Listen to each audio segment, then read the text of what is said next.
میرا دل بدل دے، میرا دل بدل دے، میرا دل بدل دے۔ نحمده ونصلی علی رسولہ الکریم۔ ذوالحجہ کا بابرکت مہینہ تیزی سے اختتام پذیر ہے۔ اس مبارک مہینے میں مسلمان حج اور قربانی جیسے عظیم اعمال سے گزرتے ہیں۔ ان اعمال کے ساتھ ساتھ اس مہینے کے آخری ایام میں حضرت عمر رضی اللہ تعالی عنہ الخلیفۃ الثانی پہ قاتلانہ حملہ اور ان کی شہادت، یہ سانحہ اور یہ حادثہ مسلمانوں کی اجتماعی تاریخی زندگی کو رنگین کر جاتا ہے، لالہزار کر جاتا ہے، خونزار کر جاتا ہے۔ حضرت عمر رضی اللہ تعالی عنہ آپ علیہ الصلاۃ والسلام کے وفادار ساتھی، آپ کی رفاقت و صحبت میں رہ کر اپنی زندگی کو ایک نیا رخ دیا آپ نے۔ حضرت عمر رضی اللہ تعالی عنہ چونکہ مسلمانوں کے دلوں میں بستے ہیں، مسلمانوں کی زندگی کی یادیں ان سے وابستہ ہیں، تو اس لیے عمر فاروق رضی اللہ تعالی عنہ کا دور حکومت اور آپ علیہ الصلاۃ والسلام کی صحبت مبارکہ میں رہنے کے ایام اور اسلام سے پہلے کی زندگی، اس زندگی کو اگر ہم سرسری نظر سے دیکھیں، اس زندگی کو اگر ہم سرسری طور پر ہی پڑھیں، دیکھیں، سنیں، تو ہمارے سامنے ایک ایسی شخصیت کا خاکہ آتا ہے جس شخصیت نے صرف اسلامی تاریخ نہیں بلکہ انسانی تاریخ پہ اپنے نقوش ثبت کیے اور لازوال زندگی، لازوال کارنامے سر انجام دیکھے گئے۔ عمر فاروق رضی اللہ تعالیٰ عنہ کی اسلام سے پہلی کی زندگی وہ بھی بہت شاندار ہے۔ اس وقت کے معاشرے کے جتنے بھی مشاغل تھے شریف خاندانوں میں اور عرب کی اجتماعی زندگی میں، ان مشاغل کو عمر فاروق رضی اللہ تعالیٰ عنہ نے بھی اپنایا۔ مثلاً شعر و شاعری، جسمانی ریاضت، ادب اور تاریخ سے دلچسپی۔ اور عمر فاروق کا ایک امتیازی پہلو یہ بھی تھا کہ عرب کے معاشرے میں جہاں نوشت و خواند نہ ہونے کے برابر تھی، وہاں عمر فاروق رضی اللہ تعالیٰ عنہ لکھنا پڑھنا جانتے تھے۔ یہ ان کا ایک امتیازی وصف تھا عرب معاشرے میں۔ اور پھر اس کے ساتھ ساتھ تجارتی سفر اختیار کیے۔ تجارتی سفروں سے انہیں مزید سیر و سیاحت کا موقع ملا، انہیں مشاہدات کا موقع ملا، انہوں نے قوموں کی زندگی کو دیکھا، علاقائی رسوم و رواج دیکھے۔ ان ساری چیزوں نے مل کر ایک شخصیت کی تشکیل میں نمایاں کردار انجام دیا۔ اور پھر عمر فاروق رضی اللہ تعالیٰ عنہ کے دادا چونکہ عربوں کے مقدمات کے فیصلے کیا کرتے تھے، تو ایک تو آبائی ورثہ اور پھر اب عمر فاروق کی اپنی صلاحیت، اپنی خداداد، ذہانت اور ان کا بہادری اور جیداری کا وصف، یہ سب چیزیں ملی۔ اور پھر ایک وقت ایسا آیا کہ عمر فاروق رضی اللہ تعالیٰ عنہ عربوں کے مقدمات فیصل کرنے لگے، عربوں کے مقدمات چکانے لگے۔ ان مقدمات میں فیصلہ عمر فاروق کیا کرتے تھے۔ یہ ایک بنیادی، ایک بڑا، ایک امتیازی وصف تھا عمر فاروق رضی اللہ تعالیٰ عنہ کی زندگی کا۔ اسلام سے پہلے گویا ایک نمایاں زندگی ان کی رہی، ایک ممتاز زندگی رہی ان کی۔ پھر اللہ تعالیٰ نے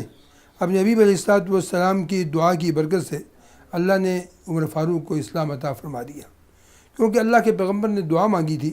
اللہم اعز الاسلام بأحب هذین الرجلین الیک بعمر بن ہشام او بعمر بن الخطاب۔ اے اللہ، یہ دو اشخاص ہیں مکہ مکرمہ کی زندگی کے معاشرے کے نمایاں افراد، عمر بن ہشام یا عمر بن خطاب۔ اے اللہ، ان دونوں میں سے تیرے ہاں جو بہتر ہے، اے اللہ تو سے ہدایت عطا فرما، اور ہدایت عطا فرما کر اسلام کی قوت اسلام کی مدد کا اے اللہ تو سے ذریعہ بنا۔ آپ علیہ الصلوۃ والسلام کی دعا اللہ تعالیٰ نے قبول فرمائی، اور عمر بن خطاب کو اللہ نے اسلام کی نعمت عطا فرمائی، اسلام کی دولت عطا فرمائی۔ اسلام لانے کے بعد عمر فاروق کا ہی یہ ممتاز کردار تھا، اور انہی کا یہ بنیادی وصف، ان کا امتیازی وصف تھا کہ آپ علیہ الصلوۃ والسلام کی خدمت میں عرض کیا، یا رسول اللہ، ہم چھپ کر عبادت کیوں کریں؟ گمنامی کی زندگی ہم کیوں بسر کریں؟ کھل کے ہم کیوں نہ اللہ کی عبادت کریں؟ تو چونکہ آپ علیہ الصلوۃ والسلام کو صحابہ کی دلجوئی، ان کی دلداری اور ان کے مسائل مشکلات کا آپ کو اندازہ تھا، آپ ان کی دلداری کرنا چاہتے تھے، اس لیے آپ علیہ الصلوۃ والسلام صحابہ کو لے کر بیت اللہ میں نماز کی ادائیگی کے لیے تشریف نہیں لے جاتے تھے۔ لیکن عمر فاروق رضی اللہ تعالیٰ عنہ نے جب آپ سے گزارش کی تو اللہ تعالیٰ نے یقیناً اپنے پیغمبر کی اجازت میں رحمت فرمائی ہوگی، تو اس اجازت کے ملنے کے بعد آپ علیہ الصلوۃ والسلام عمر فاروق اور حضرت حمزہ رضی اللہ تعالیٰ عنہ جو کچھ دن پہلے ہی مسلمان ہوئے تھے، ان دونوں کی معیت میں صحابہ کی جماعت کو لے کر بیت اللہ تشریف لے گئے اور کھلے عام آپ نے عبادت فرمائی۔ تو گویا یہ اسلام کی ایک بہت بڑی فتح تھی اور اسلام کے غلبے کی ایک نشانی تھی، عمر فاروق رضی اللہ تعالیٰ عنہ کا اسلام لانا۔ اور پھر اس دن سے جب آپ مسلمان ہوئے، مسلمانوں نے عبادت کھلے طور پر شروع کی اور بیت اللہ میں عبادت کی ادائیگی شروع ہوئی، اور علی الاعلان مکہ کی گلیوں میں عمر فاروق رضی اللہ تعالیٰ عنہ نے اپنے قبول اسلام کا اعلان فرمایا، اور کھلے عام لوگوں سے آپ نے اس حوالے سے گفتگو فرمائی، بلکہ آپ نے لوگوں کو چیلنج کیا کہ جو مجھے اسلام سے ہٹانے کی طاقت رکھتا ہے اور جو مجھ سے لڑنا چاہتا ہے، آئے میدان میں آئے۔ لیکن کسی کو جرأت نہیں ہوئی عمر فاروق کے سامنے آنے کی۔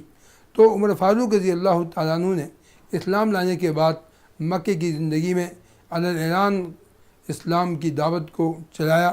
علی الاعلان قبول اسلام کا اعلان فرمایا، کھلے طور پر عبادت کا رواج، کھلے طور پر عبادت کی ریت ڈالی عمر فاروق رضی اللہ تعالیٰ عنہ نے۔ اور پھر ہجرت کے موقع پر بھی جب ہجرت کرنے لگے تب کھلی ہجرت فرمائی، کھلے عام ہجرت کی بات کہی، لوگوں کو کہا کہ میں ہجرت کر کے جا رہا ہوں، جس کا حوصلہ ہو، جس کا جگر ہو، مجھے آ کے روکے۔ لیکن کسی کی ہمت نہ بڑھی، کسی کا حوصلہ نہ ہوا عمر فاروق کا سامنا کرنے کی۔ تو یوں آپ رضی اللہ تعالیٰ عنہ نے ہجرت فرمائی، وہ بھی علی الاعلان ہجرت کی، اور پھر مدینہ منورہ آ کر آپ علیہ الصلوۃ والسلام کی صحبت مبارکہ میں رہے، اور مسلسل آپ کے وزیر، آپ کے مشیر کی حیثیت سے رہے، اور کوئی موقع ایسا نہیں جہاں عمر فاروق رضی اللہ تعالیٰ عنہ نے اس حوالے سے کوئی کردار انجام نہ دیا ہو۔ اسلام کی مدد، اسلام کی قوت، اسلام کی اشاعت میں ہمیشہ آپ کے شریک رہے، آپ کے مشیر رہے، آپ کے وزیر رہے۔ ہم اگر دیکھیں تو آپ علیہ الصلوۃ والسلام کی مدنی زندگی، بلکہ یوں کہہ لیجئے حضرت عمر کے اسلام لانے کے بعد آپ علیہ الصلوۃ والسلام کی زندگی کے جتنے ادوار ہیں، تبلیغ اسلام، دعوت اسلام کے، ان سارے ادوار میں ہمیں عمر فاروق کا کردار نمایاں نظر آتا ہے۔ عمر فاروق کی خدمات کا اعتراف ہمیں کرنا پڑتا ہے اس حوالے سے کہ آپ علیہ الصلوۃ والسلام کی رفاقت میں رہے، اور ہر موقع پہ آپ کے مشیر، آپ کے وزیر کی حیثیت سے اپنا کردار ادا کیا۔ مدنی زندگی میں بدر کا واقعہ ہو، احد کا واقعہ ہو، خندق کا واقعہ ہو، اور یا اور کوئی اہم واقعہ ہو، اس واقعے میں ہمیں عمر فاروق رضی اللہ تعالیٰ عنہ، ہمیں ان کا کردار نمایاں نظر آتا ہے۔ اور پھر عمر فاروق رضی اللہ تعالیٰ عنہ وہ شخصیت ہیں کہ جن کی رائے کی موافقت میں اللہ نے قرآن کریم کی آیت مبارکہ نازل فرمائی۔ بہت سے احکام اسلام ایسے ہیں جن کے نفاذ میں اور جن کے نزول میں عمر فاروق رضی اللہ تعالیٰ عنہ کی رائے، آپ کی درخواست وہ شامل ہے۔ آپ کی رائے، آپ کی درخواست کے مطابق اللہ تعالیٰ نے باقاعدہ قرآن کریم کی آیتیں نازل فرمائیں، خود فرماتے ہیں کہ کتنے مقامات ایسے ہیں جہاں میں نے اللہ تعالیٰ کی موافقت کی، یا یہ کہہ لیجئے وافقنی ربی، اللہ نے میری رائے کی موافقت فرمائی۔ تو یہ بھی عمر فاروق رضی اللہ تعالیٰ عنہ ان کی زندگی کا ایک بہت بڑا ایک عظیم پہلو ہے کہ رب کائنات عمر فاروق رضی اللہ تعالیٰ کی رائے کو لے کر آیت کریمہ نازل فرمائے، حکم اتارے۔ تو اس حوالے سے عمر فاروق کا کردار ہمیں نمایاں نظر آتا ہے، یہاں تک آپ علیہ الصلوۃ والسلام کی صحبت مبارکہ میں رہ کر اپنی صلاحیتوں کو مانجا، صلاحیتیں ان میں اللہ نے برکت دی، نشو و نما ایسی ہوئی آپ کی، اور اس قدر آپ کا دماغ، آپ کا حوصلہ اور آپ کی رائے، آپ کے جذبات اتنے بلند ہوئے کہ اللہ کے پیغمبر نے ایک مرتبہ ارشاد فرمایا کہ اگر میرے بعد نبوت نے جاری رہنا ہوتا تو عمر فاروق اس بات کے حقدار تھے کہ وہ نبی بنتے، پیغمبر بنتے۔ اللہ کے پیغمبر علیہ الصلوۃ والسلام نے عمر فاروق کی عظمتوں اور ان کے کردار کا یوں اعتراف فرمایا، اور یوں آپ علیہ الصلوۃ والسلام نے ان کی عظمتوں کو بیان فرمایا کہ آپ نے فرمایا اگر میرے بعد نبوت کا جاری رہنا ہوتا تو عمر فاروق یقیناً اس کے مستحق تھے اور اس لائق تھے، اور اتنی قابلیت ان میں تھی کہ اللہ ان کو نبوت کے عظیم منصب پہ فائز فرماتا۔ اور پھر آپ علیہ السلام کی زندگی اور آپ کے دنیا میں تشریف لے جانے کے بعد صدیق اکبر رضی اللہ تعالیٰ عنہ خلیفۃ الرسول کی حیثیت سے خلیفۃ الرسول کی حیثیت سے ذمہ داری حکومت کی سنبھالی۔ تو یہاں بھی ہم دیکھتے ہیں کہ خلیفۃ الرسول کے مشیر، خلیفۃ الرسول کے وزیر، خلیفۃ الرسول کی نیابت کرنے والے اگر ہم دیکھیں تو عمر فاروق رضی اللہ تعالیٰ عنہ ہمیں وہ نظر آتے ہیں۔ صدیق اکبر کے پورے دور حکومت میں آپ ان کے وزیر و مشیر رہے، ان کے سارے معاملات میں بطور مشیر کے آپ اپنا کردار ادا کرتے رہے، اور پھر یہ دیکھ لیجئے کہ کس قدر اللہ نے عمر فاروق کو کیسا عزم اور کیسی صاحب رائے کی صلاحیت عطا فرمائی تھی کہ عمر فاروق رضی اللہ تعالیٰ عنہ کی رائے پہ قرآن کریم ایک جگہ جمع کیا گیا۔ حضرت عمر فاروق نے ہی صدیق اکبر سے عرض کیا تھا، اور صدیق اکبر نے عمر فاروق کی رائے کو قبول فرماتے ہوئے قرآن کریم کو ایک جگہ مرتب انداز میں جمع کرنے کا حکم دیا۔ پہلے اسی ترتیب پہ موجود تھا لیکن ایک جگہ موجود نہیں تھا، لیکن صدیق اکبر نے عمر فاروق کی رائے کو قبول کرتے ہوئے ایک جگہ قرآن کریم کے جمع کرنے کا حکم دیا، اور اس حکم کے مطابق قرآن کریم ایک جگہ مرتب انداز میں جمع کیا گیا۔ تو یہ بھی عمر فاروق کی باقیات، گویا یوں کہہ لیجئے عمر فاروق کے صدقات جاریہ میں یہ بات بھی شامل ہے۔ اور پھر اس کے بعد آگے بات کو بڑھاتے ہوئے اگر ہم دیکھیں عمر فاروق رضی اللہ تعالیٰ عنہ نے جب خلافت کی ذمہ داریاں سنبھالی، اس موقع پہ عمر فاروق کا کردار، عمر فاروق کی عظمتیں، عمر فاروق کی صلاحیتیں کھل کے سامنے آتی ہیں۔ صدیق اکبر رضی اللہ تعالیٰ عنہ نے خلافت کی ذمہ داریاں عمر فاروق کے کندھوں پہ ڈالیں، اس لیے ڈالی تھی کہ انہوں نے چھان بین کی، انہوں نے سارے صحابہ کو دیکھا، سارے صحابہ کو دیکھنے کے بعد اللہ تبارک و تعالیٰ سے دعائیں مانگنے کے بعد انہیں اگر کوئی شخصیت نظر آئی جس شخصیت پہ خلافت کی ذمہ داریوں کو ڈالا جا سکے تو عمر فاروق رضی اللہ تعالیٰ عنہ تھے۔ اور یوں اس کا اظہار ہوتا ہے کہ انہوں نے کہا خلافت کی ذمہ داری عمر فاروق کے کندھوں پہ ڈالتے ہوئے، اے اللہ میں تیری مخلوق میں سب سے بہتر اسے خلافت کی ذمہ داریاں سونپ رہا ہوں، اور میں یا اللہ میرے علم کے مطابق عمر سے بڑھ کر کوئی اس صلاحیت کا مالک نہیں ہے کہ خلافت کی ذمہ داریوں کو سنبھال سکے، تو اے اللہ میرے اس انتخاب میں برکت عطا فرما۔ صدیق اکبر کی دعا تھی، تو اللہ نے صدیق اکبر کی دعا کو یوں شفع قبول بخشا کہ عمر فاروق رضی اللہ عنہ کا دور حکومت ہمیں پورے اسلامی ادوار میں، بلکہ یوں کہہ لیجیے انسانی تاریخ میں عمر فاروق کا دور ہمیں نمایاں نظر آتا ہے، ممتاز نظر آتا ہے۔ عمر فاروق رضی اللہ تعالیٰ عنہ نے اپنے زمانہ خلافت میں اسلامی تعلیمات کو سامنے رکھتے ہوئے، آپ علیہ الصلوۃ والسلام کی سیرت مبارکہ کو سامنے رکھتے ہوئے، صدیق اکبر کے دور حکومت کو سامنے رکھتے ہوئے ایسے مثالی اقدامات کیے کہ آج بھی تاریخ انسانی ان اقدامات کو دیکھ کر انگوش بدندہ ہیں اور حیران ہے کہ اللہ نے ایک شخصیت کو کیسی عبقری صلاحیتیں عطا فرمائی تھی۔ عمر فاروق رضی اللہ تعالیٰ عنہ نے اپنے دور حکومت میں شورائیت کو پھیلایا، یعنی بجائے اس کے کہ سارے کام خود اپنی رائے سے سر انجام دیں، آپ رضی اللہ تعالیٰ عنہ نے شورا کا نظام اسے آپ نے عام کیا۔ عمر فاروق رضی اللہ تعالیٰ عنہ نے باقاعدہ صحابہ کی مشاورت کی ترتیب شروع کی، مجلس شورا مقرر فرمائی، ان کی مشاورت اور ان کی رائے کو سامنے رکھ کر عمر فاروق فیصلے کرتے تھے اور حکومتی ذمہ داریوں کو سر انجام دیتے تھے۔ شورائیت کے ساتھ ساتھ عمر فاروق نے عدل و انصاف کا بول بالا کیا، کیونکہ عمر سمجھتے تھے رسول اللہ کی زندگی کے اور صدیق اکبر کی زندگی کو سامنے رکھتے ہوئے عمر فاروق کے سامنے یہ بات تھی کہ جس معاشرے میں انصاف نہ ہو، جس معاشرے میں عدل نہ ہو، جس معاشرے میں ظلم ہو، وہ معاشرہ کبھی ترقی نہیں کر سکتا، وہ معاشرہ کبھی فروغ نہیں پا سکتا، اس معاشرے میں کبھی امن قائم نہیں ہو سکتا۔ تو عمر فاروق رضی اللہ تعالیٰ عنہ نے عدل و انصاف کا بول بالا کیا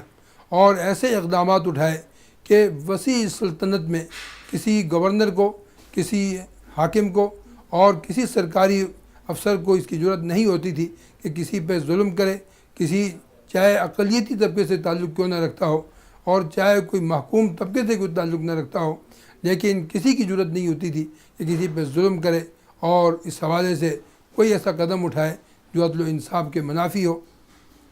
اور فاروق رضی اللہ تعالیٰ عنہ نے اس کی ریت ڈالی کہ حج کے موقع پہ سارے علاقوں کے گورنر انہیں باقاعدہ مکہ مکرمہ میں آنے کا حکم دیا، اور پھر وہاں سے لوگ آتے، وفود آتے حج کے لیے، اور پھر اس موقع پہ باقاعدہ آپ رضی اللہ تعالیٰ عنہ دربار قائم فرماتے، اور وہاں اس حوالے سے جسے کہتے ہیں کھلا دربار یا کھلی مشاورت کی مجلس آپ منعقد فرماتے مکہ مکرمہ میں حج کے موقع پہ، اور ہر ایک کو اس کی اجازت تھی کہ اپنی ضروریات کے حوالے سے گفتگو کرے، اپنے مسائل کے حوالے سے گفتگو کرے، اور اگر کسی حاکم نے، کسی گورنر نے اور یہ کسی سرکاری افسر نے کسی پہ کوئی ظلم کیا ہے تو اس حوالے سے عمر فاروق تک بات پہنچائے۔ مشہور واقعہ ہے کہ عمر فاروق رضی اللہ تعالیٰ عنہ کے سامنے مصر کے ایک آدمی نے، مصر کے مقامی باشندے نے شکایت کی کہ عمر مجھے آپ سے گلہ ہے، شکایت کرنی ہے کہ مجھ پہ آپ کے گورنر حضرت عمر بن العاص رضی اللہ تعالیٰ عنہ ان کے صاحبزادے نے مجھ پہ ظلم کیا ہے۔ معاملہ سامنے آیا تو پتہ چلا کہ گھوڑ دوڑ تھی، اس میں اس مقامی باشندہ کا گھوڑا، اس کی سواری آگے نکل گئی، اس پہ گورنر کا بیٹا تیش میں آ گیا اور اسے درہ مارا کہ تمہاری سواری مجھ سے آگے نکل جائے، حالانکہ ہم شریف اور معزز حکمران طبقے کے لوگ ہیں، یہ کس طرح جرأت ہوئی کہ تم نے اپنے گھوڑے کو آگے بڑھا دیا۔ تو اس نے درہ اس کے مارا تھا، تو اس نے شکایت کی، عمر رضی اللہ تعالیٰ عنہ نے اس کو بلایا، لیکن جب معاملہ سامنے آیا اور معاملے کی تصدیق ہو گئی تو عمر فاروق رضی اللہ تعالیٰ عنہ نے اس مقامی باشندے سے کہا کہ درہ اٹھاؤ میرا، اور جس طرح جس شدت سے، جس زور سے اس نے تمہیں مارا تھا، اسی شدت سے تم اس کے رسید کرو، اس کو تم مارو۔ اس نے درہ اسے مارا، گورنر کے بیٹے کو، اور پھر اگلی بات فرمائی کہ اس کے باپ کے سر پہ بھی درہ مارو، کیونکہ اس نے باپ کی پشپنائی یا باپ کے سر پر یا باپ کے گورنر ہونے کے ناطے اس نے یہ قدم اٹھایا ہے۔ اور اس موقع پہ آپ نے ایک لافانی جملہ ارشاد فرمایا جو رہتی دنیا تک کے انسانوں کے لیے، حکمرانوں کے لیے، فاتح لوگوں کے لیے، حکمرانوں کے لیے مشعرہ بن سکتا ہے۔ وہ جملہ آپ نے عمر بن عاص سے مخاطب ہو کے فرمایا، متى استعبدتم الناس وقد ولدتم امہاتهم احرارا۔ اور بھائی اے گورنر، اے عمر بن عاص، تم نے لوگوں کو کب سے غلام بنانا شروع کیا ہے جبکہ ان کی ماؤں نے ان کو آزاد جنا تھا۔ اندازہ لگائیے کیسا لافانی جملہ ارشاد فرمایا۔ یہ عدل و انصاف کا بول بالا اور ظلم و ستم کا خاتمہ، اس حوالے سے یہ لافانی جملہ تاریخ انسانی میں یادگار رہے گا۔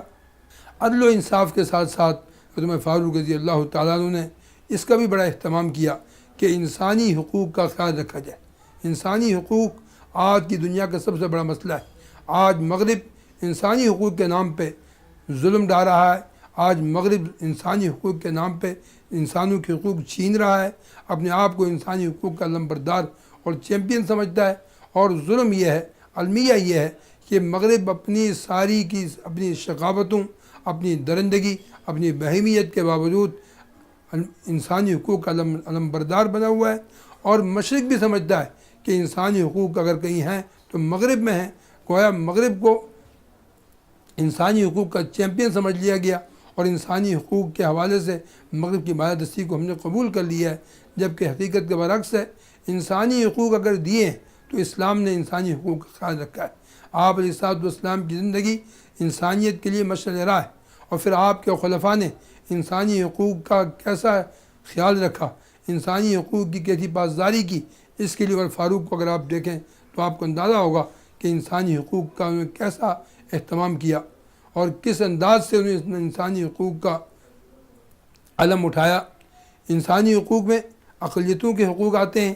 اور محکوموں کے حقوق آتے ہیں، اور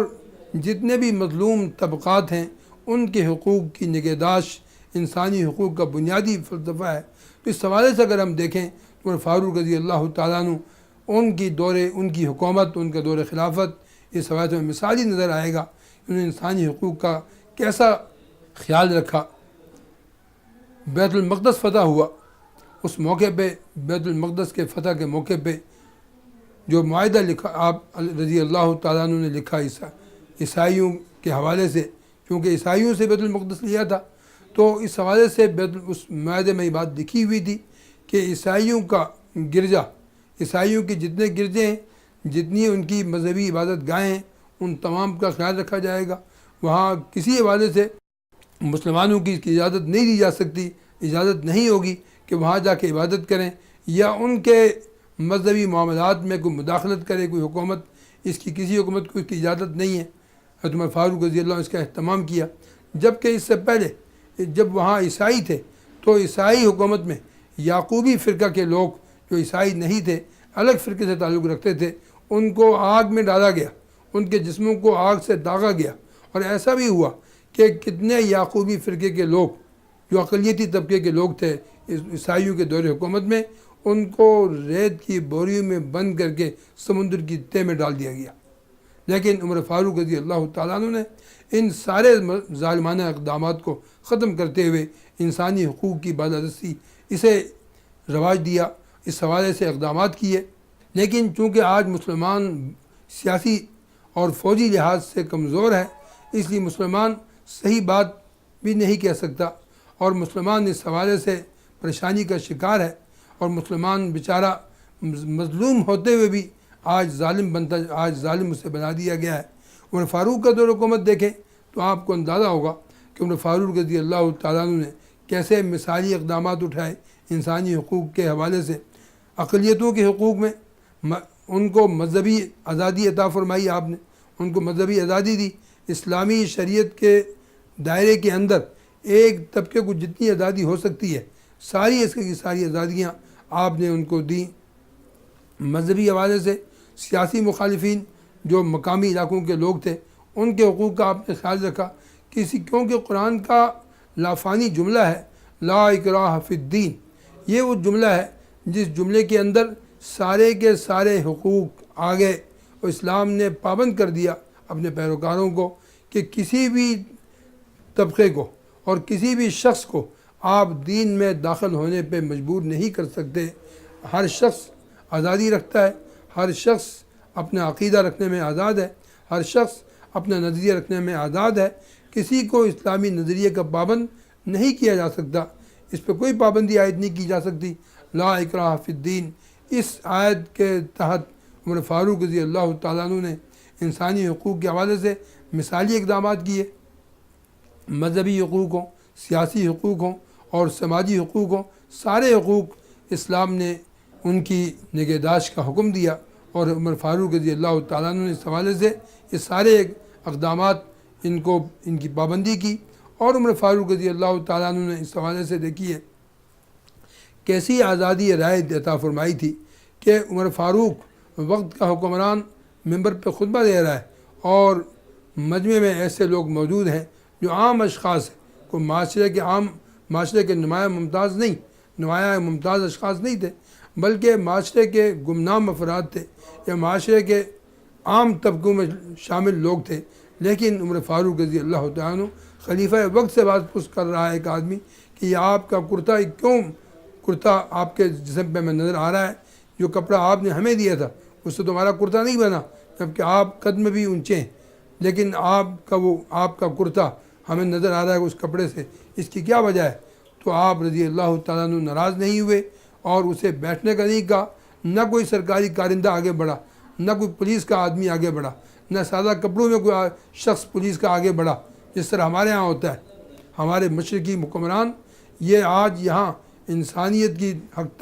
انسانی حقوق کی حق تلفی ہو رہی، اور یہاں بادشاہ حکمران کو ایک حیلہ بنا کے رکھ دیا گیا کہ گویا اس کے سامنے بولنا کوئی جرم ہے. نعوذ باللہ اس ایسا تصور آج ہم نے بنا دیا ہے. تو عمر فاروق رضی اللہ عنہ خلیفہ وقت، ان پہ اتنا کھلا اعتراض ہوا. کوئی خفیہ کارندہ، کوئی پولیس کی وردی میں ملبوس کوئی شخص آگے نہیں بڑھا اس کو روکنے کے لیے، بلکہ عمر فاروق نے اپنے بیٹے کو کھڑا کیا کہ تم اس کا جواب دو. اس نے کہا، بیٹے نے کہا کہ واقعتاً جو کپڑا ملا تھا اس کپڑے سے تو میرے والد کا کرتا نہ بنتا، لیکن چونکہ کپڑا تھوڑا تھا، نہ میرا کرتا بن سکتا تھا اکیلا، نہ والد صاحب کا بنتا، تو میں نے اپنا کپڑا والد محترم کو دیا، اس سے یوں میرے والد محترم کا کرتا بنا ہے. تو اندازہ کیجئے کیسی شاندار زندگی تھی اور فاروق رضی اللہ عنہ کی اس حوالے سے. اور پھر اگر ہم آگے بات تھوڑی سی آگے بڑھاتے ہوئے بس یہی کہہ سکتے ہیں، بات کو ختم کرتے ہوئے، حضرت عبداللہ ابن مسعود رضی اللہ عنہ کا مشہور لافانی جملہ ہے جو عبداللہ ابن مسعود نے حضرت عمر رضی اللہ عنہ کے حوالے سے کہا تھا. اسی میں اپنی گفتگو ختم کرتا ہوں کہ عمر کا اسلام لانا ایک فتح اور ان کی ہجرت ایک مدد اور ان کی خلافت ایک رحمت تھی. تو اللہ اپنی رحمت و کرم سے ہمیں اسلامی حکومتوں سے صحیح معنوں میں اسلامی حکومت کا قیام عمل میں آئے اور صحیح معنوں میں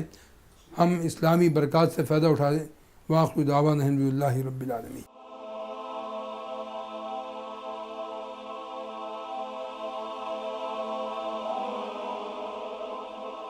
ایمان کی کرن، ہدایت کی شمع، وصال اردو.